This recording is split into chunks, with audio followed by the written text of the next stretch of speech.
loud all the time, to chant constantly. Because once the mantra gets a momentum going, you find that it just continues in your mind all the time. Waking, sleeping, walking, or doing stuff. You don't have to actually be sitting and chanting with the beads to be hearing the Mahamantra.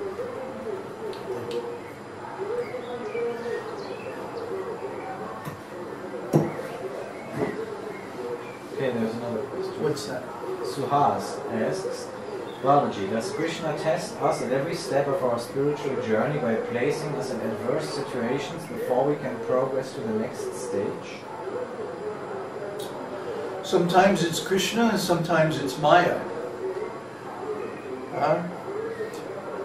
Maya generally tests the devotees to see if they're actually sincere. In other words, someone might be chanting just because they have nothing better to do, or just because they're in distress, or because they're in need of money or something like that. Or maybe they're just curious to see, well, what's going to happen if I try this? Is it really going to work?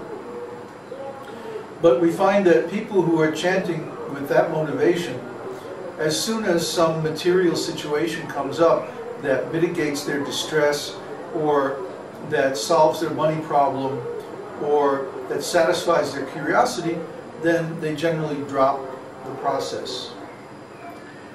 So the fourth kind of person that approaches Krishna is one who is in knowledge. He talks about this in Bhagavad Gita, and he says the one who is in knowledge is very dear to me. He's the best of the four, because I am dear to him. He knows the value of Krishna, and he knows the value of Bhagavad. So if our motivation is actually because we love Krishna, or we understand the philosophy, we know how important it is to serve him, then we can chant steadily. Otherwise, Maya may come up with some allurement that, I mean, it happens every time. Huh? You can relate to that story. Yeah? German road. Yeah. Well, you tell it. Well, I can tell it, okay. So, can they hear me? What do you think? I don't know. Can you all hear Florian? Hare Krishna? Hare Krishna? No. They could probably hear the merchant. No, they can't hear. Well, come over here. Use the mic. Okay, I guess now you can hear me. So, the German, the students registered in Facebook for students, and I was working on there so that people can know about our German website, and other people who want to contact me can contact me.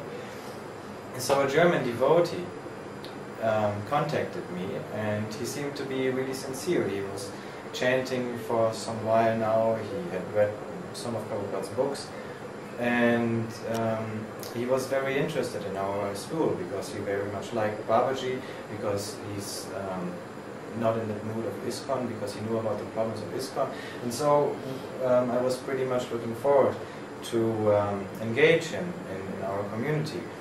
And so we had some email conversation going back and forth, and it seemed that he was like just before, shortly before the step to actually take some initiative and to join our community and to introduce himself.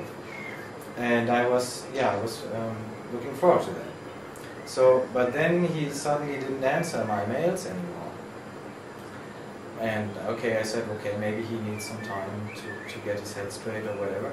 And then I waited a few days, and then I got an invitation of a new account he made on this German Facebook thing. And he changed his account from his spiritual name to his mundane name, and he suddenly had pictures of some girl in his photo album. And so it was pretty clear that he so-called fell in love with that girl.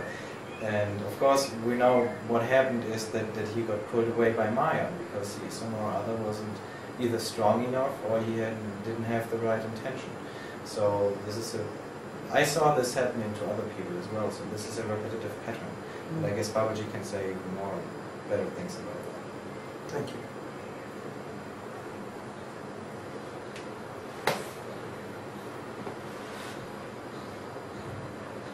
You know, this is such a well-known pattern that it's discussed in many scriptures, that when a devotee makes a little advancement in spiritual consciousness, the next thing that happens is he gets tested. See? It's really like a course, huh? Where you have a lesson and then you have a test to see how well you've learned the lesson. So the real lesson in spiritual life is, of course, love of God.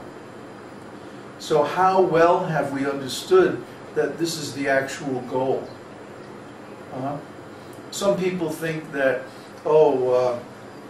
if I can just get like an important position in some religious organization, that means I'm advanced. No, that doesn't mean you're advanced. That means you're good with politics, that's all. Some people think that, well, if God gives me money, like this is a big thing among the Christians. They think that if somebody has affluence, it means that God is pleased with them. Not necessarily. He could be displeased, and he's given you the affluence just to get you out of the way, just to engage you with something, because you're creating too much of a disturbance, otherwise. Because of course the first thing that happens when a person has money is that they get involved in material enjoyments. So there are many obstacles on the spiritual path, and most of them are under the control of Maya. Krishna doesn't get so much involved in testing the devotee until the higher stages of the path.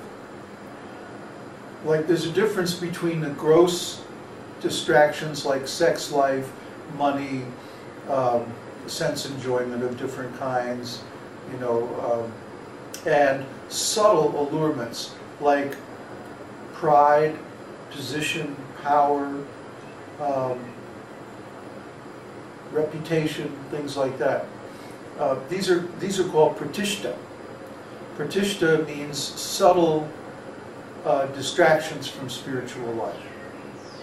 And these commonly afflict people in religious organizations who are on the outside leading a virtuous life and following religious principles, but they fall prey to subtle allurements of pride, position, the different forms of fame and reputation that one can, or is offered to one who follows a religious life.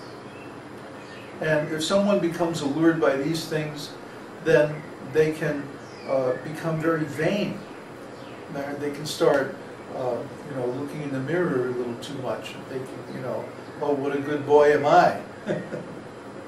But these are all subtle distractions. So there's gross distractions that come under Maya, material energy.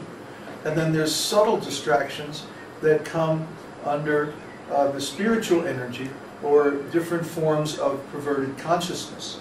And of course these are much more difficult to detect and uproot. But the great thing about Krishna consciousness is that Krishna is with us every moment.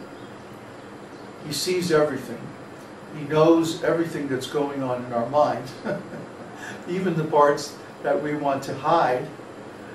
And he makes sure that if we have some kind of subtle contamination, it will be brought out. It will become gross. It'll become obvious. So if we don't take care of these things, if we don't uproot these subtle fall downs, they very quickly turn into gross fall downs. If someone is proud, for example, then they'll get some power maybe in their religious organization or something like that, and they'll get enough money and enough autonomy that they can do whatever they want, and then the next thing you know, they're engaged in some kind of sense gratification, or they fall down in some gross way.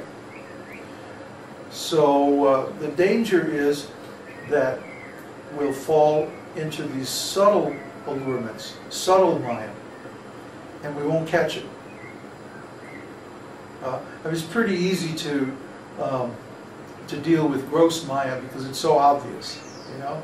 A person's really into their car, or they're really into their career, or their house, or their family, or something like this. And this distracts them from their sadhana, from their study, and from their service.